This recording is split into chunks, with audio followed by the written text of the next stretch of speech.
Kembali lagi di podcast FISIP bersama saya Rani Muhariman. Dalam episode kali ini kita akan membahas terkait dengan politik lingkungan, isu-isu lingkungan di dalam kajian politik. Bersama kita sudah ada seorang yang sudah sangat dikenal di aktivis lingkungan, seorang budayawan juga, eh, Asman Sahti Mutia atau yang lebih akrab ya kita panggil Kang Acong. Iya. Selamat pagi Kang Acong. Selamat pagi, Pak. Ya. Ya, terima kasih nih sudah mau hadir di podcast Visip Unsil dan sekarang kita coba membahas tentang lingkungan. Hmm. Baik, eh, sudah berapa lama Kang Acong sendiri berinteraksi dalam isu-isu lingkungan, Kang? Sudah berapa lama ya? Susah kayaknya untuk dirunut berapa lama. Ya, Yang jelas kesadaran ini muncul ketika memang persoalan lingkungan muncul.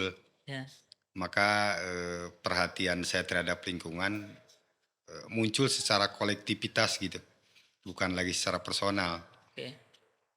Itu sejak persoalan-persoalan lingkungan lah. Apa yang memanggil hati Kang Acong sehingga oh ya harus diterjun di sini gitu? Ini sebuah kesadaran yang saya pikir tidak perlu lagi ada pertanyaan kenapa kita harus mungkin ya Pak Randi, tapi kita berada di bumi ini dan satu-satunya planet layak huni adalah bumi. Kita tidak bisa pindah ke planet Mars atau Pluto. Sehingga saya pikir pelestarian bumi ini menjadi satu kewajiban. Bahkan bagi saya surga yang ada saat ini adalah bumi. Ya, kalaupun neraka yang ada saat ini adalah bumi juga. Sehingga memang kesadaran itu muncul dan apalagi dalam filosofi masyarakat Sunda ada tritangtu. Ada hubungan tritangtu. Tri itu tiga, tangtu itu pasti, tiga kepastian, yaitu satu manusia, satu alam semesta, yang satu lagi Tuhan. Sehingga tritangtu ini menjadi satu kesatuan antara manusia, alam, dan Tuhan. Sehingga bagi saya ini sudah bukan lagi dipertanyakan untuk manusia untuk melakukan sesuatu terhadap alam ini adalah kepastian. Tuh. Kepastian kita untuk memelihara alam ini, apalagi kita tahu bahwa tubuh kita sendiri ya dibuat dari unsur-unsur alam, Betul. dari unsur tanah, unsur air, unsur udara, unsur api. Maka saya pikir Tuhan menciptakan manusia tidak ujug-ujug sagede kieu gitu loh. Tapi dari kecil terus besar dan dari kecil hingga besar itu semua yang kita konsumsi itu menjadikan kita besar. Kita mengkonsumsi air, mengkonsumsi tanah, mengkonsumsi udara, mengkonsumsi api. Karena kan nasi dipasak oleh api. Sehingga ada unsur api di dalamnya. Semua makanan dipasak oleh api, maka ada unsur api. Sehingga bagi saya sudah seharusnya bagaimana kita bisa menjaga tanah, air, udara yang ada di lingkungan kita. Itu. Nih Kang, jadi tertarik saya sebelum masuk ke masalah kebijakan dan lain-lain ya. Iya. Kita coba guar dulu nih Kang masalah budayanya nih kan kita orang Sunda, orang Islam Iya. gitu ya, budaya-budaya Sunda, Sunda Islam kayak gitu ya. Eh, apa sih sebenarnya yang salah dari budayanya atau dari pengembangan budaya kita terhadap alam ini yang salah selama ini sehingga kok sekarang jadi banyak persoalan begitu. Iya. Mungkin budaya tidak salah ya, Ya. karena yang namanya budaya itu hasil daripada kearifan, Tuh. kebaikan, budi dan daya. Budi ya kebaikan, hasil daripada kebaikan manusia. Barangkali yang salah adalah personal manusia.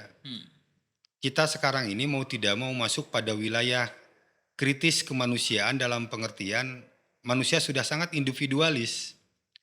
Sudah sangat individualis sehingga tidak peduli dengan yang lain. Jangankan peduli dengan tanah, air, udara, api, lingkungan, dengan tetangganya pun kadang-kadang kita sudah tidak peduli. Atau dengan kawannya. Dulu kita kalau ada kawan yang ekspresinya agak murung atau gimana, kita nanya lah. Kenapa kamu seperti ada masalah? Sekarang kita tidak peduli. Maka yang terjadi adalah Secara psikologi orang merasa kesepian, bahkan terjadi pembunuhan, terjadi bunuh diri karena tidak ada sentuhan dari kawannya. Artinya bahwa sangat individual sekarang ini, individual sehingga menjadikan lingkungan ini rusak. Kalau budaya, saya pikir karena budaya ini hasil daripada kolektivitas masyarakat yang turun-temurun, ini sangat positif, sangat baik. Apalagi agama, ini sangat baik karena dogma dari Tuhan. Tapi ya manusianya itu, bahkan kita pun yang berajaran Islam sudah sangat jelas. Islam itu rahmatan lil alamin, Betul. bukan rahmat buat manusia, tapi rahmat buat seluruh Ya. alam. Tapi apakah kita menjadi kebaikan nggak buat alam? Taruhlah definisi rahmat itu kebaikan, misalkan rahmat. Ya. Menjadi kebaikan nggak buat alam? Jangan-jangan buat manusia yang lain pun kita tidak menjadi kebaikan gitu loh. Ini sangat egois kita ini, egosentris muncul sehingga tidak peduli apakah kita ini menjadi kebaikan buat tetangga, buat lingkungan sekitar. Nah ini konsep agama dan konsep budaya seiring dan sejalan menurut saya sekarang ini. Di budaya ada konsep tritangtu, di agama lebih luas daripada itu, rahmatan lil alamin. Betul. Ya di Islam gitu. Mungkin di Kristen, di Hindu, Buddha pun saya yakin mereka punya konsep tentang alam. Bagaimana kesatuan manusia dengan alam. Agama-agama dalam konsep lingkungan dan kemanusiaan itu sangat positif. Mungkin yang membedakan adalah konsep akidah Ya. tentang Ya. kepercayaan Ketuhanan. ketuhanan. Dalam konsep makanya banyak cerita kok di Singapura sangat religius, sangat islami. Kok di kita negara Islam tidak religius, Ya, tidak islami. apalagi misalkan kita Tasik kan kota santri Ya. gitu ya, banyak pesantrennya gitu. Tapi tuh ternyata persoalan lingkungan juga banyak begitu. Nah itu iya. Apalagi kalau di budaya ya, di kita ini tidak ada yang disebut sampah sebetulnya di budaya kita. Di budaya Sunda Di gitu ya. budaya Sunda dan mungkin di budaya yang lain juga lah di beberapa daerah yang lain. Artinya Bentar Kak, sampah, gimana nggak ada sampah gitu? Kan sampah memang sesuatu yang diproduksi oleh manusia gitu secara wajar gitu. ya karena di kita dulu ya kalau masyarakat tradisi semua bekas itu menjadi produk baru gitu loh. Hmm, Misalkan nasi, ya. bekas nasi itu pasti nanti akan menjadi pakan ayam. Ya. Jadi setiap masyarakat kita itu semiskin apapun di rumahnya itu punya ayam, Mm-mm. semiskin apapun. Yang lebih kaya sedikit punya domba lah, punya Ya. ikan. Ya. Yang lebih kaya lagi ya punya sapi dan yang Sapi. lainnya. Dan itu sebetulnya siklus yang akan mereka lakukan dalam kehidupan. Bekas makan ada ayam, Ya. ada ikan. Semiskin apapun pasti punya ayam lah dulu itu. Nah sekarang jangankan doma, ayam pun sudah tidak punya. Maka bekas makanan itu menjadi limbah airnya, menjadi sampah. Tuh. Terus kemasan-kemasan, tidak ada kemasan yang menjadi sampah. Ya. Karena semua kemasan itu kembali larut terhadap bumi. Ya dibungkus-bungkus itu dari plastik, dari daun, Pisang dari gitu apa ya. ya. Coba pernah nggak kita melihat di kampung-kampung pedalaman ada tong sampah? Saya pikir Nggak ada. tidak ada. Karena tidak ada potensi sampahnya. Nah sekarang kesininya kita jangankan kemasan plastik, bekas makanan pun menjadi problem. Ya. Bagaimana satu hari Tasik berapa ton gitu sampah makanan. Dan di konsep Islam itu tidak boleh kita mubazir itu. Ya. Mubazir di budaya satu butir nasi itu menangis katanya. Ya. Di budaya kita itu akan menangis katanya. Dan kita tidak sadar bahwa satu butir nasi itu melalui proses yang sangat panjang. Ditanamnya aja ada yang 3 bulan sampai 6 bulan. Setelah itu baru dipanen, digiling, dipoe dan segala macam. Proses Ya. sangat panjang. Sehingga memang kalau kita mengetahui hal itu, kita akan sangat hati-hati terhadap makanan. Karena satu butir itu, dan itu yang beruntung yang hidup. Mm-mm. Karena banyak benih-benih yang tidak hidup. Ya. Yang hidup sekarang kita tidak manfaatin gitu loh. Betul. Nah itu terus Jadi gini kan, ini kan kesadaran yang penting nih kan, ini Ya. kesadaran yang penting. Kan kita sekolah sudah wajib 9 tahun, bahkan di Tasik ada Unsil, pendidikan tinggi gitu. Ya. Tapi kenapa kok sekolah yang ada, perguruan tinggi yang sudah begitu banyak tidak atau apa ya, seperti kering dari kesadaran itu gitu? Ya, yang ditanamkan mungkin lebih kepada, ilmu-ilmu pengisi pikiran ya, Mhm, bukan ilmu-ilmu pengisi moral, pengisi batin mungkin ya. oke. Eee, saya nggak ngerti ya, di sekolah-sekolah, di pendidikan-pendidikan misalkan, setelah mereka keluar dari lembaga pendidikan ini, beberapa detik lah, beberapa menit, keluar aja dari kampus Ya, gitu. Mereka seolah-olah melupakan dengan apa yang telah mereka terima di sekolah, misalkan di SMP, di SMA. ya. Keluar aja dari gerbang, mereka sudah menjadi makhluk baru, makhluk lain, yang Mhm, bukan lagi makhluk pelajar. betul.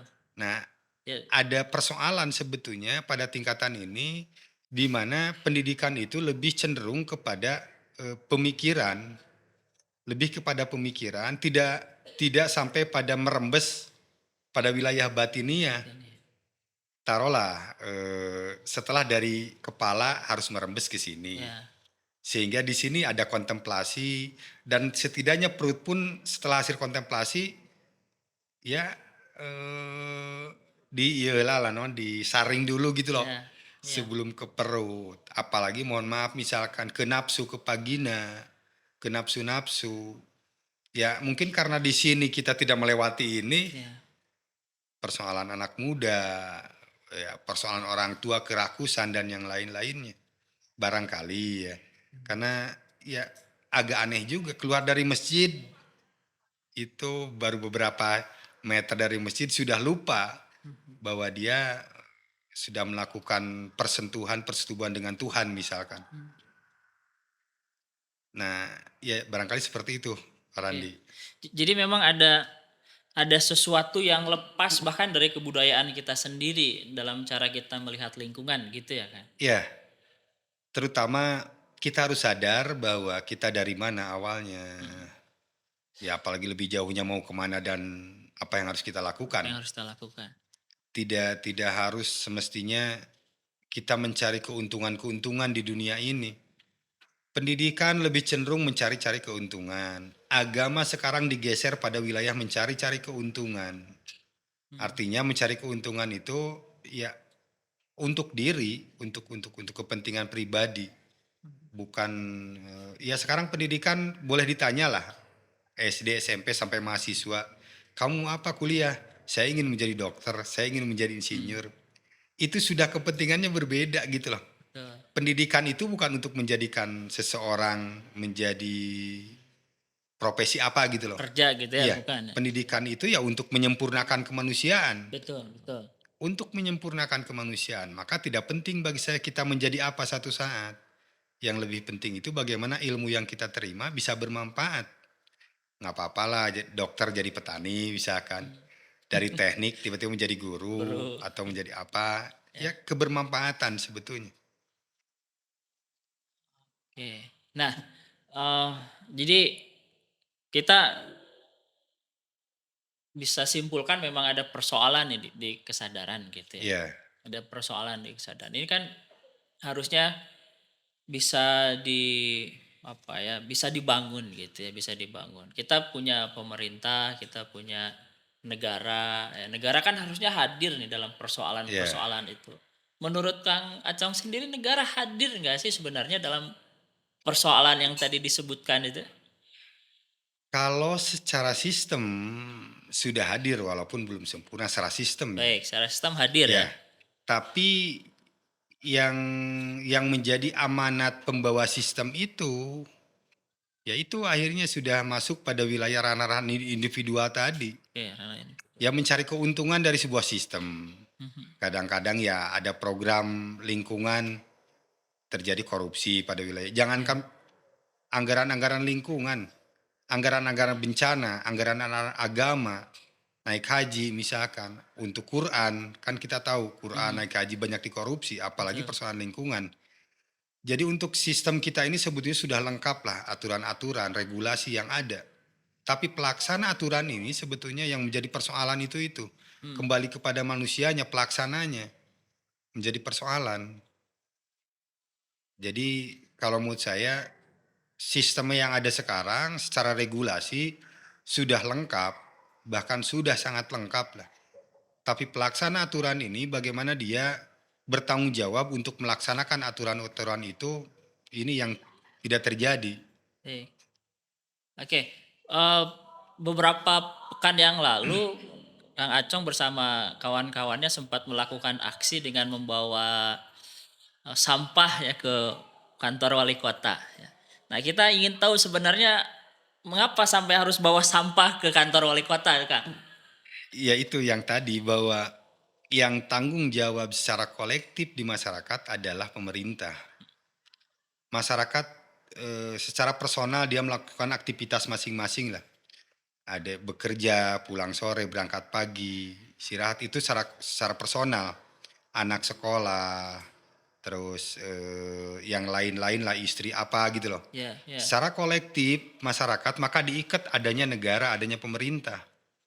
Nah, dalam persoalan sampah ternyata pemerintah tidak bisa melakukan kerja-kerja kolektif itu, tanggung jawab mereka untuk melakukan itu. Oke, jadi kata kuncinya kerja kolektif ya, Kang? Iya, kolektif itu kan dilakukan oleh pemerintah. Oke, Bahkan zaman Orde Baru ada LSM, ada ormas itu subversif. ya, Karena kerja kolektif itu oleh pemerintah bukan pemerintah. oleh publik gitu loh. Oke, baik. Kalaupun secara moral ya nggak apa-apa lah kita bareng-bareng. Tapi kan secara kolektif persoalan lingkungan, persoalan pendidikan, bahkan persoalan agama pun dalam pengertian kutip, bukan persoalan ibadah gitu ya. Ya, Persoalan sekolah, misalkan agama, persoalan yang lain. Itu harus dilakukan oleh negara. betul. Logikanya begini, kita bersepuluh di sini, ayo kita melakukan sesuatu. Oke, kita sepakati dong. Kita bayar per orang 10.000, 10.000, 10.000 untuk apa aja? Ya 1.000 untuk kesehatan, bisa di antara kita ada yang sakit. Mhm, 1.000 untuk wisata kalau kita ingin wisata. ya, 1.000 untuk olahraga, 1.000 untuk kesehatan dan yang lainnya. Negara pun sama. Kita sepakat zaman dulu setiap suku yang ada di Indonesia, setiap agama yang ada di Indonesia bersepakat membuat negara Indonesia. Fungsinya apa? Untuk melakukan kerja-kerja kolektif. Persoalan lingkungan, pendidikan, olahraga, kesehatan, kesenian, dan yang lainnya. Maka kita bersepakat memberikan biaya terhadap negara dengan adanya pajak.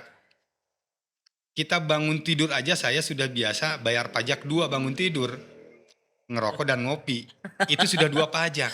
ya, cukai itu, Kang. Iya, masuk ke kamar mandi, sabun ada pajaknya. Pajak. Air ada Pajak. pajaknya. Pakai baju tiba-tiba ada pajaknya. Pakai motor ada pajaknya. Sampai kematian pun itu dipajak. Kita ini sebetulnya tidak merdeka di Indonesia ini. Sampai mati kita masih bisa dililit oleh pajak-pajak negara. Dan semua terkumpul, masa sekarang persoalan lingkungan masyarakat harus melaksanakan sendiri. Sendiri. Persoalan kesehatan masyarakat harus bayar. Persoalan pendidikan masyarakat harus bayar. Saya selalu protes, kalau di rumah sakit harus bayar. Negara tanggung jawab, saya punya hak untuk dilayani oleh negara gitu. Negara punya tanggung jawab untuk melayani publik. Saya sudah membayar, udah banyak hal yang dibayarkan gitu. Jadi kemarin itu sebetulnya kalau di Sunda itu ada bahasa nyungkun. Nyungkun. Oke, baik. Nyungkun itu ketika seseorang sudah tidak bisa diajak kerjasama. Ya, Kalau anak misalkan minta duit 10.000, nangis aja terus. Kita nggak kasih, kamu sudah dikasih tadi. Anaknya marah dan kita akhirnya nyungkun. Ya ya teh, tapi bari dibalangkeun. ya, Si anak biasanya tidak ngambil uang itu, marah dia kabur, nangis, marah. Uangnya nggak diambil gitu loh. ya, Itu disungkun karena apa? Karena si orang tuanya tidak ikhlas ngasihnya. ya. Nah, di kita ini di budaya Sunda itu kalau seseorang sudah tidak bisa diajak kompromi, ya udah disungkun. Nyalah kamu teh kasep, itu nyungkun sebetulnya. Iyalah kamu teh gelis, kamu teh soleh, iya kamu teh ini. Nah, itu sebetulnya nyungkun nih, gitu loh. Ya, ya, betul, betul. Nah, itu kemarin itu kita nyungkun terhadap pemerintah. Bila perlu kemarin ingin pasang spanduk misalkan, ayo buang sampah di sini. Pertama memberikan tanggung jawab terhadap negara bahwa sampah itu ada tanggung jawab negara dalam tanda kutip ya. Kalau secara personal kita tanggung jawab juga. Tapi secara kolektif negara harus hadir. Yang kedua nyungkun sebetulnya itu. Hmm. Itu yang kita lakukan kemarin itu. Tapi berhasil nggak nyungkunnya itu? Sejauh Eh, ini, sejauh ini. secara secara apa ya? Secara mental mungkin kena lah. Ya, Secara mental kena itu ya eh, ada perhatian secara mental. Tapi mungkin keberhasilan sebuah pemerintah itu ketika dia kan pemerintah itu produk ya. ya, Ketika dia berhasil menciptakan sebuah produk, kebijakan gitu. kebijakan, iya. Pemerintah itu ada di wilayah kebijakan produk. Nah, sampai saat ini kita masih mendorong pemerintah untuk mengeluarkan perwalko tentang sampah, Sampah. tentang penggunaan kemasan satu kali pakai. Oke, baik. Itu. Oke, sebelum masuk ke beberapa usulan yang mungkin bisa kita sampaikan ya di podcast kali ini, mungkin kita disusuri dulu ini kan, ditelusuri dulu. Kita fokus dulu misalkan nih ke sampah nih ya. Sebenarnya persoalan sampah spesifik nih di Kota Tasik nih.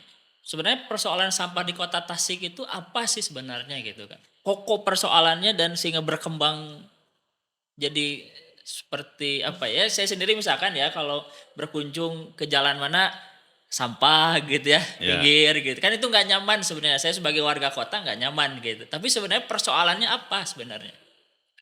Sangat kompleks ya persoalan sampah itu barangkali tidak hanya di Tasikmalaya, tapi ini memang sebuah kota modern itu imbasnya adalah sampah.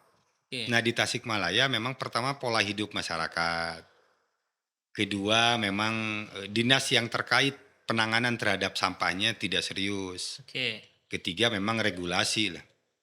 Jadi memang penanganan sampah ini sangat konflik dan harus dilakukan secara menyeluruh.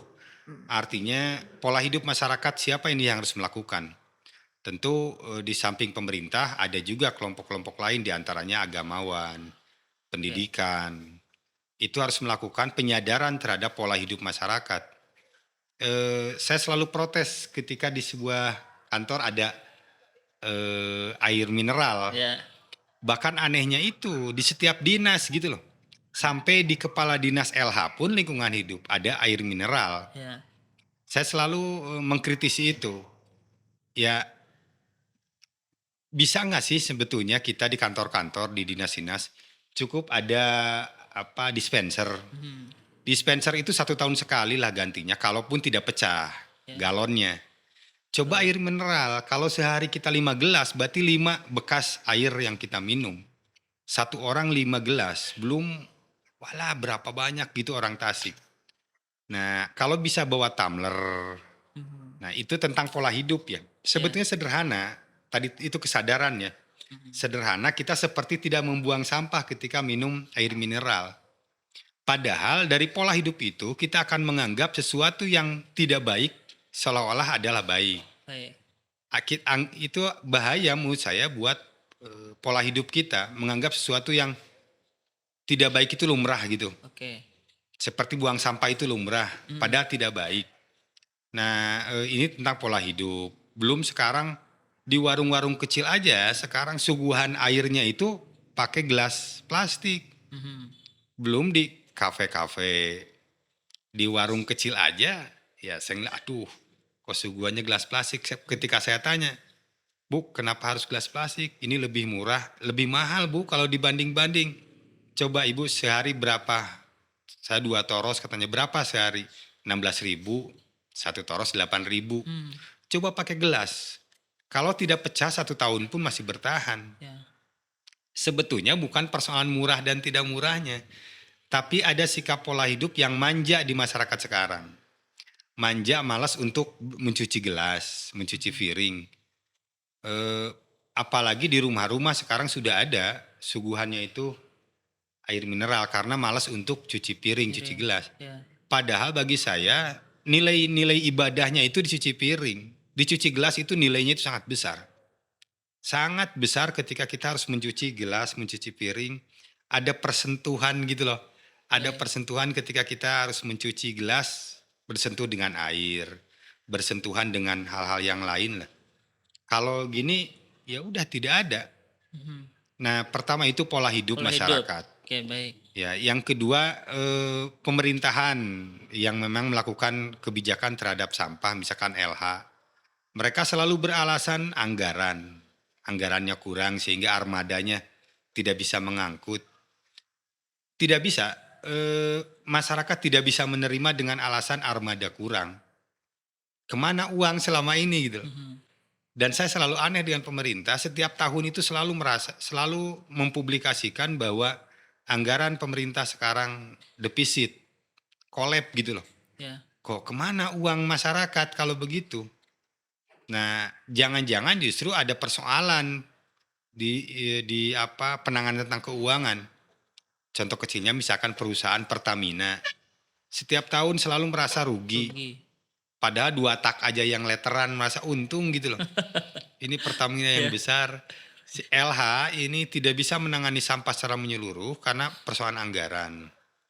Jadi anggarannya kurang sehingga tidak bisa melaksanakan penanganan sampah secara menyeluruh. Mhm. Yang jelas ini tidak ada keberpihakan aja wali kota terhadap persoalan lingkungan. Yang ketiga tentang regulasi tentang aturan. Aturan kita menuntut ada pembatasan penggunaan kemasan 1 kali pakai.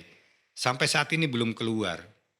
Terus di supermarket, di mal-mal, di minimarket supaya tidak menyediakan kantong plastik gitu. Ya. Sampai sekarang tidak ada. Ya. Misalkan di Bogor kan sudah ada kebijakan tidak menggunakan kantong Ya, plastik ya, seperti itu mungkin ya. ya, nah di Tasik belum ada itu. Sehingga cobalah sekarang Mang. Beli cengek aja 2.000 pasti pakai kantong plastik. Ya, Kantong plastik yang kecil lah, yang ya putih. betul. Terus misalkan beli yang lain lagi, misalkan bawang, plastik lagi. Plastik lagi, nanti baru keresek terakhirnya. Itu waduh, ini lingkungan udah rusak kalau begitu. Dan imbasnya nanti sekarang sudah mulai berimbas karena kemarau. Eh, Masyarakat di sekitaran Ciangir itu kolam-kolamnya terdeteksi dengan limbah sehingga ikan-ikannya mati.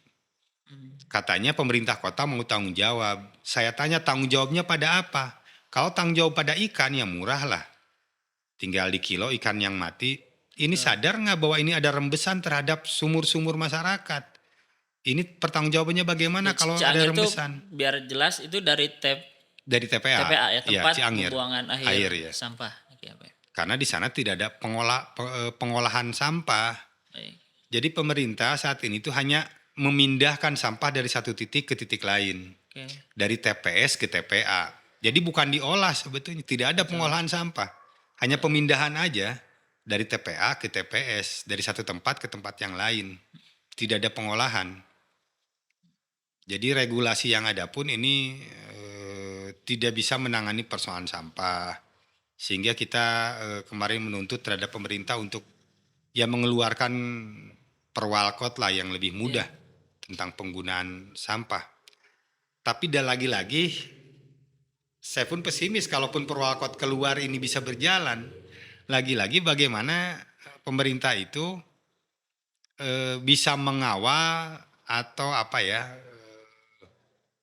menegakkan aturan ini. Yang lemah itu penegakan aturan di kita ini. Contoh kecilnya ya PKL, di sana sudah ada larangan. Di taman kota sudah ada larangan berjualan, masih banyak yang berjualan. Jadi penegakan aturannya memang masih lemah di kota Tasikmalaya ini. Oke, tadi disebut ada 3, 1 pola hidup, kemudian yang kedua masalah kemauan dari pemerintah, keseriusan dari pemerintah, yang ketiga ada persoalan regulasi. Nah, kalau di ilmu politik itu kebijakan itu kan apa yang dilakukan dan apa yang tidak dilakukan pemerintah, gitu. Jadi sebenarnya kemauan pemerintah pun itu adalah kebijakan kalau dalam kajian politik. Nah, idealnya sebenarnya pemerintah itu harus punya visi seperti apa sih, Kang Aco? Eh, Kan ini sebentar lagi nih mau pilakot ya, Iya. nggak apa-apa kan. Ini Iya, bukan iya, bagian iya. dari kampanye, Ya, tapi ini bagus, bagian bagus. dari penyadaran terhadap masyarakat terkait persoalan lingkungan Iya. begitu. Nah, maka visi seperti apa sebenarnya yang harus dimiliki oleh pemerintah? Ya, yang jelas pemerintah harus punya visi tidak hanya pada wilayah kesejahteraan manusia, tapi kesejahteraan alam semesta. Oke. Artinya bahwa kalau di agama, Kholifatul Ardi itu bukan untuk manusia. Manusia. Khalifah kita di muka bumi itu adalah untuk seluruh alam. Baik. Sehingga bagi saya, bagaimana para politisi saat ini yang menghadapi pilkada, mereka punya visi misi terhadap lingkungan, terhadap semesta. Apa artinya gitu kita hidup di alam ini kalau ternyata alam yang kita huni ini menjadi rusak?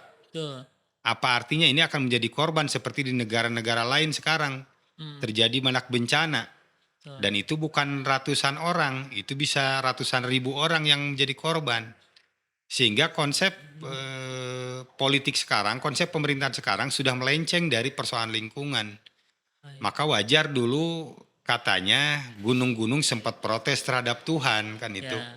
Kenapa memilih? Iya, kenapa manusia? memberikan kepercayaan terhadap makhluk yang membuat kerusakan. Ya. Begitupun binatang, malaikat, sampai setan. Dan akhirnya setan pun dikutuk sama Tuhan ke bumi itu gara-gara itu.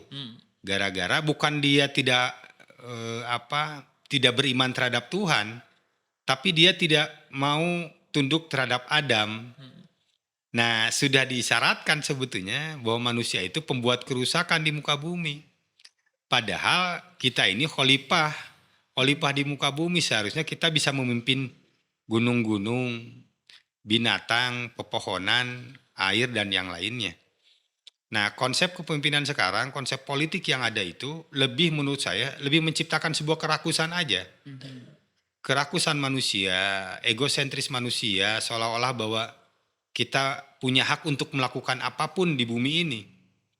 Tidak peduli sebetulnya kita mengeksploitasi tentang gunung, mengeksploitasi alam. Kalau mengeksplorasi baguslah, ya artinya Tuhan itu memberikan kebijakan terhadap manusia itu kreativitas. Iya. Artinya bolehlah mencipta manusia, tapi tidak bisa disamakan dengan kemahaciptaan Tuhan. Betul. Ya kalau Tuhan menciptakan lautan, oke, saya menciptakan akuarium. Sangat kecil gitu.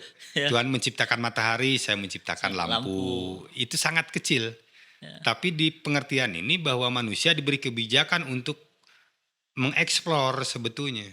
Bukan mengeksploitasi, tapi mengeksplor, jadi mengolah sebetulnya. Dan sekarang yang ada itu adalah mengeksploitasi. Ya, kita mengambil alih lingkungan sekarang ini sangat gila-gilaan lah. Sampai gunung dibabat untuk pemukiman. Apa kita tidak bisa gitu bermukim di gunung-gunung itu? Kan begitu. Untuk jalan gunung dibabat, apa tidak bisa membuat terowongan untuk jalan itu? Kan itu banyak hal yang bisa dilakukan sebetulnya. Tapi karena kita rakus, tidak cukup hanya membuat terowongan, akhirnya harus dibabat. Tidak cukup hanya membuat rumah-rumah di gunung-gunung, malah gunung diratain. Dan sebetulnya kan ya itu yang merusak itu sistem itu sendiri. Sistem politik sekarang, bagaimana dari pemerintahan pusat sendiri sekarang mengeksploitasi tentang alam. Baik pembangunan jalan, pembangunan perumahan, pembangunan apa gitu loh. Tidak bisa mengeksplor gimana caranya nih, ini sawah tetap ada, tapi jalan bisa dibangun misalkan. Gunung tetap ada, tapi perumahan bisa dibangun. Betul. Itu artinya mengeksplorasi, ya mengolah gitu. Saya jadi ingat dulu sempat diceritakan sama seseorang gitu ya. Kenapa katanya rumah Sunda itu rumah panggung katanya. Karena itu agar air itu tetap ngalir di bawah rumahnya gitu ya. Ya. Nah sebenarnya bisa nggak sih dalam konteks dalam zaman sekarang kearifan-kearifan itu muncul gitu. Mungkin nggak sih sebenarnya? Ya, kalau masalah mungkin nggak mungkin selalu mungkin ya. Tidak ada yang tidak mungkin. Karena gimana ya? Karena kayak susah gitu membayangkannya juga. Mana mungkin kita membuat rumah panggung gitu ya. Ya. Nah, misalkan kayak gitu tuh Kak. Ya itu tadi mengeksplor ya. Bagaimana kita mengeksplor bangunan-bangunan itu dari misalkan taruhlah tidak dari bambu, dari kayu. Ya. Sekarang habis kayu-kayu dalam bangunan itu. Kusen sekarang pakai baja Baja ringan. ringan. Ini masih tetaplah kusen. Itu bangunan-bangunan pakai baja ringan. Artinya kalau habis tentang kayu-kayu, maka hilang ikatan batin kita dengan pepohonan. Betul. Hilang ikatan batin karena ya buat apa kayu gitu loh. Toh sekarang saya pakai baja Baja ringan. ringan. Oke. Percaya Pak Randi, kalau Pak Randi sekarang minum dari air sumur, maka akan menjaga air sumur itu. Betul. Karena apa? Karena saya butuh air sumur itu. Betul. Tapi kalau minum sekarang dari air galon itu, Galon kemasan ya. ya satu kali isi ulang. Iya. Dari isi ulang cukup 4.000 selesai. Terus mencuci misalkan dari air pam. Terus mandi dari air pam. Tidak ada persentuhan dengan sumur, maka kita tidak akan peduli terhadap air yang ada di sumur itu. Betul. Apalagi kalau mencucinya di kolam. Kan masih ada masyarakat yang mencuci di Iya, kolam. iya betul. Yakin mereka akan menjaga kolam. Artinya ada persentuhan dengan kolam. Maka sekarang pun kalau kayu-kayu hilang, maka kita tidak ada persentuhan dengan kayu. Betul. Sehingga kita menghabiskan pepohonan itu seolah-olah ya buat apa pohon? Betul. Toh udah pakai baja ringan, Baja lebih ringan. murah, lebih efisien, lebih efektif membangunnya. Kalau pakai kayu lebih mahal, lebih itu, pokoknya ribet. Tapi tanpa sadar kita dikikis ikatan batin kita dengan pepohonan. Betul. Seolah-olah ya tidak ada kepentingan dengan pohon. Kalau sumur saya dikencingin, itu udah yang keluar itu golokan. Ini harga diri saya. Kalau dulu itu kalau ribut masyarakat dengan masyarakat sampai golok keluar karena persoalan air sawah. Dulu itu kan. Sekarang kan sudah tidak peduli karena ya nasi pun sekarang Impor. kita bisa impor, bisa dari mana gitu loh. Iya. Harus ada kita persentuhan dengan Alam. pohon. Bahkan di dunia saya, di dunia kesenian itu ada kebiasaan untuk menghidupkan benda-benda mati. Misalkan meja ngobrol dengan meja. Halo, apa kabar? Bagaimana kabarmu? Tanpa sadar itu menjadi ada ikatan batin kita dengan, dan ada penelusuran dari mana sih meja ini? Oh dari ini, oh sampai akhirnya dari kayu lah. Betul. Lebih jauh lagi dari Tuhan gitu. Betul. Ketika kita ada keterikatan dengan benda-benda yang ada. Sampai teman saya ada yang motor itu dikasih nama Kiai Garden motornya gitu. Tanpa sadar ketika dia mencuci motornya itu dia memposting Kiai Garden mandi dulu biar segar. Nah, saya mencoba melakukan itu dengan kendaraan saya. Ternyata ada ikatan batin. Betul. Adalah. Kayak kanya gitu. Seperti Pak Randi kalau punya kucing di rumah, Ya. yang satu dikasih nama, yang satu enggak. enggak. Misalkan yang satu namanya si Bobby lah, yang satu enggak. Akan beda memperlakukan si Bobby dengan kucing yang lain. Betul. Karena ada ikatan batin kita dengan si Bobby. Hmm. Dengan yang lain nggak ada ikatan batin. Maka sebetulnya benda-benda yang ada di bumi ini semua mempunyai energi. Mempunyai energinya masing-masing. Sehingga perlu kita bersentuhan dengan benda-benda yang ada. Kalau enggak, ya udah kita sebetulnya tidak menjadi rahmat bagi alam-alam yang ada ini, bagi seluruh alam. Jadi tadi kan pertanyaan awal saya visi pemerintahan yang seperti apa ya. Jadi kalau saya boleh ringkas, kita sebenarnya harus memilih pemerintah, memilih pemimpin yang memiliki ikatan batin dengan alam. Gitu. Iya, yang ikatan batin dengan alam, taruhlah kalau secara konsep Islam rahmatan lil alamin. Kalau secara konsep tradisi ada hubungan antara manusia, alam dan Tuhan. Tidak hanya manusia dan Tuhan. Semua berbicara tentang manusia, semua berbicara tentang Tuhan, tidak berbicara tentang alam semesta ini. Bagi saya Tuhan tidak perlu dicari lah. Kalau kita sudah menemukan diri kita, ya Tuhan ada dalam diri kita gitu. Ya. Tuhan itu bukan sesuatu yang jauh, bukan sesuatu. Tuhan itu yang ada di meja, yang ada di tangan. Bagi saya sangat sangat dekat. Tidak terpisahkan. Tidak terpisahkan Tuhan dengan baju, dengan meja, sehingga Tuhan tidak perlu dicari. Tinggal bagaimana kita bisa menyayangi benda-benda yang ada, menyadari emang ini dari mana coba?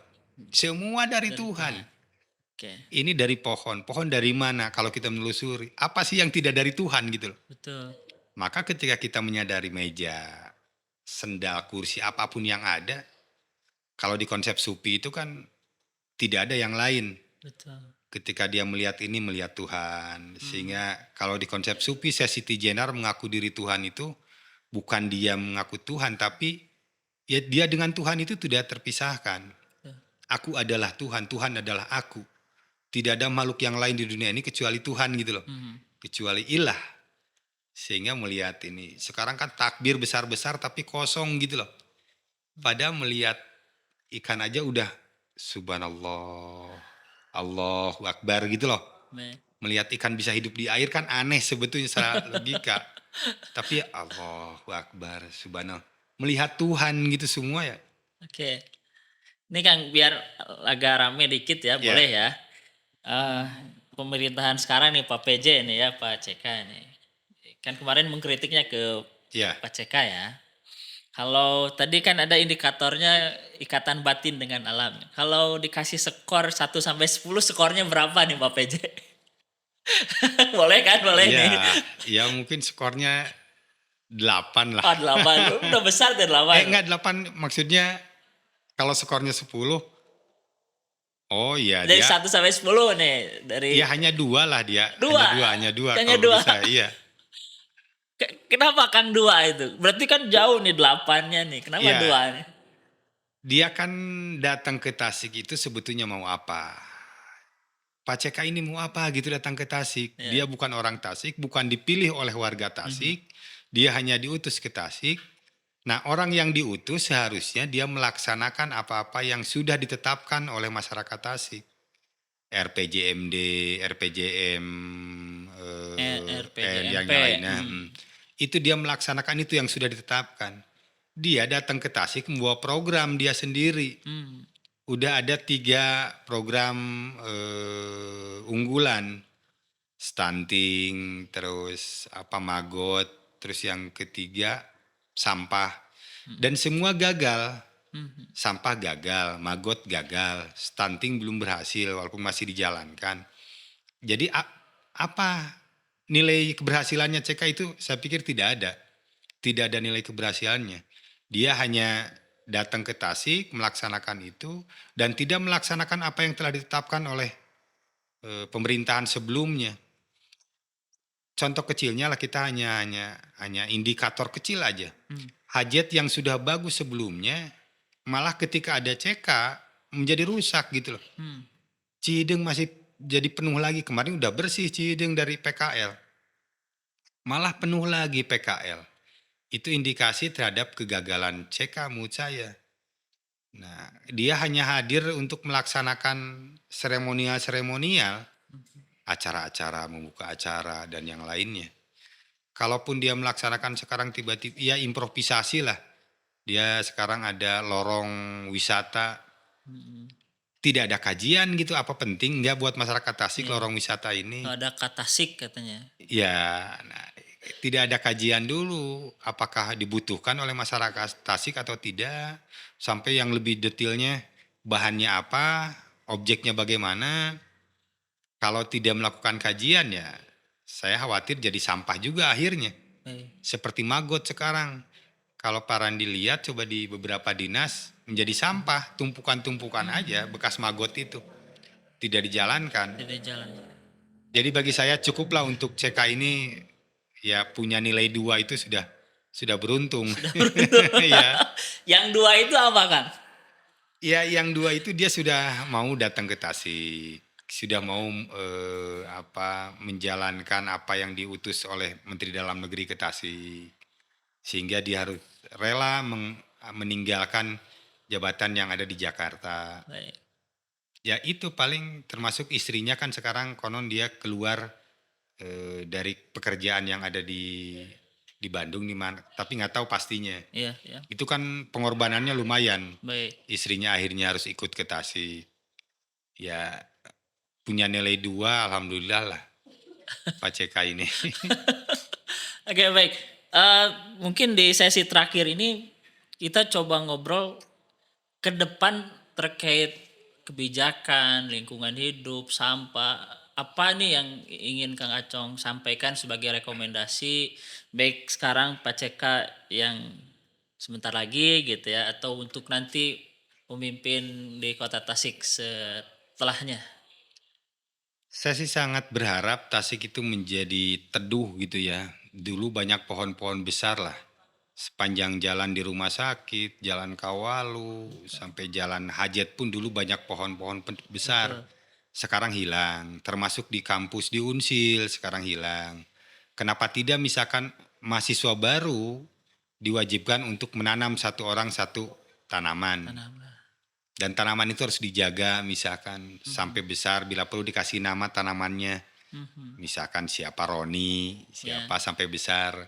Nah kalau mati berarti harus didenda misalnya. ya, Begitupun di sekolah-sekolah, ya anak-anak misalkan diwajibkan untuk menanam apakah di sekolah atau di luar. Nanti harus dilaporkan, dipoto ke gurunya, dilaporkan per 3 bulan bener nggak hidup gitu. betul. Jangan sampai kayak seremonial menanam 1.000 pohon, setelah menanam ditinggalkan, ya Baik. udah mati.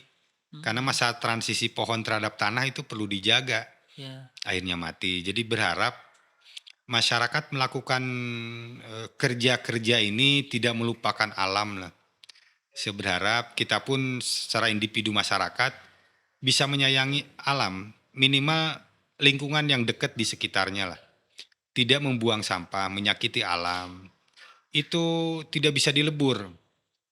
Tidak, yang namanya sampah itu mau dibuang ke tempat yang benar ataupun tidak tetap adalah sampah. betul.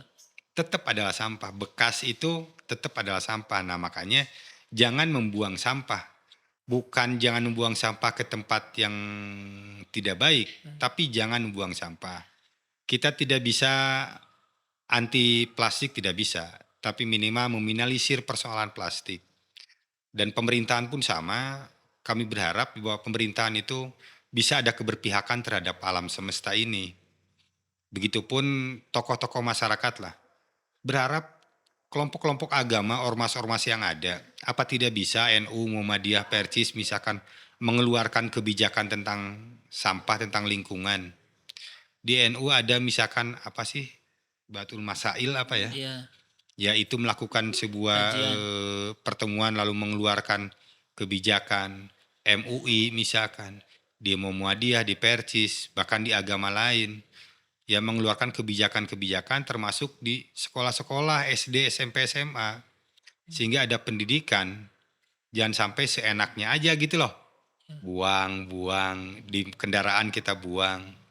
Saya aja yang alhamdulillah sampai hari ini ya merasa baik melakukan pengelolaan sampah, masih bingung setiap hari satu kresek. Ini bagaimana di tempat akhirnya gitu loh. Saya membuang ke TPS, tapi berpikir ini setiap hari satu kresek gitu loh. mhm, Ini gimana di TPA-nya gitu loh. Apalagi yang membuang sampah sembarangan. baik. Persoalan lingkungan, kita udah kehilangan air sekarang. Karena habisnya pepohonan, maka wajar kemarau sedikit sudah mulai persoalan air. Kami berharap pemerintah bisa melakukan kerja-kerja untuk alam sehingga air-air yang ada di sungai itu bisa dikonsumsi. Mhm, Ini menjadi problem ketika air di sungai tidak bisa dikonsumsi. Padahal air di sungai itu kan kalau datangnya dari sana, dari bersih. hulunya tidak terkotori, Mhm. emang aqua dari mana? Aqua kan dari air sumber alam. Iya, Terus kenapa kita tidak bisa gitu loh? Minum dari langsung dari bumi. Toh air mineral juga bisa. Dan mereka sudah mengklaim memiliki air itu, diperjualbelikan dan lebih mahal daripada bensin sekarang. Banyak ada yang sampai 20.000 satu mhm, botol, lebih mhm, mahal daripada bensin. Padahal itu dari alam dan tidak bisa diklaim, air itu tidak bisa diklaim. Udara tidak bisa diklaim, tanah tidak bisa diklaim karena tidak ada yang membuat gitu loh. mhm, Kalau ini saya boleh mengklaim lah karena saya membeli iya, dan ada yang buat. membuatnya. Kalau tanah siapa yang membuatnya? Mhm, Kan tidak ada yang membuatnya, tidak bisa diklaim. pohon masih bisa diklaim karena masih bisa ditanam. Oke, saya yang menanam nih. Maka saya boleh mengklaim ini memiliki pohon ini adalah saya. Kalau tanah nggak bisa diklaim menurut saya. Dulunya pun orang tua kita tidak membeli. Kita aja sekarang yang membeli turun-temurun. Dulunya kan tidak bisa membeli. Karena tanah itu tidak ada yang membuat kecuali Tuhan. Sehingga kita tidak bisa mengklaim air, udara. Maka harus dijaga. Air, udara, tanah, api harus dijaga. Kalau tidak dijaga, kalau sudah rusak, kalau sudah kotor, ini prinsip saya pribadi aja, bahwa maka manusia pun sudah kotor. Karena sudah mengkonsumsi air yang tidak bersih, udara yang tidak bersih. Ya betul, itu adalah bening, bersih, tapi tidak menyehatkan gitu. Banyak sekarang beras yang bersih tapi tidak menyehatkan gitu loh. Tidak menyehatkan. Makanan pun jangan-jangan bersih tapi tidak menyehatkan.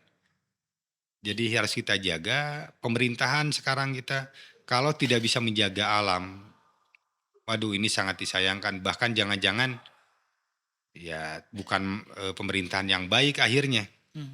Jadi kami berharap apalagi PJ Wali Kota yang sebentar lagi, ayo lakukan menurut saya yang sebentar lagi ini membuat sebuah karya yang monumental. Pembuatan karya monumental pemerintahan itu adalah pada kebijakannya. Pak CK tidak perlu ngambilin sampah ke jalan lah. Itu bukan fungsi wali kota, ada fungsi yang lain. Pikirkan aja, lakukan kebijakan-kebijakan yang memang bisa berhubungan dengan alam. Itu mungkin Pak Randy. Baik, terima kasih. Ini sudah kurang lebih 1 jam nih kita nih Kang Acong, nggak kerasa. Sebenarnya masih banyak yang mungkin nanti di lain waktu nih Kang Acong kita bisa ketemu lagi di podcast ini. Mungkin lebih dalam lagi sesi 2 gitu ya, kita berbicara alam dan politik ya. Tapi kita dalam podcast ini bisa belajar banyak hal nih dari Kang Acong tentang bahwa lingkungan itu bukan hanya masalah teknis saja, tapi itu masalah ikatan batin kita dengan alam, sehingga berbagai hal yang kita lakukan termasuk kebijakan dari pemerintah itu berdasarkan dari ikatan batin dengan alam itu. Nah, dan menarik nih tadi Kang Acong memberikan nilai 2 untuk Pak CK ya.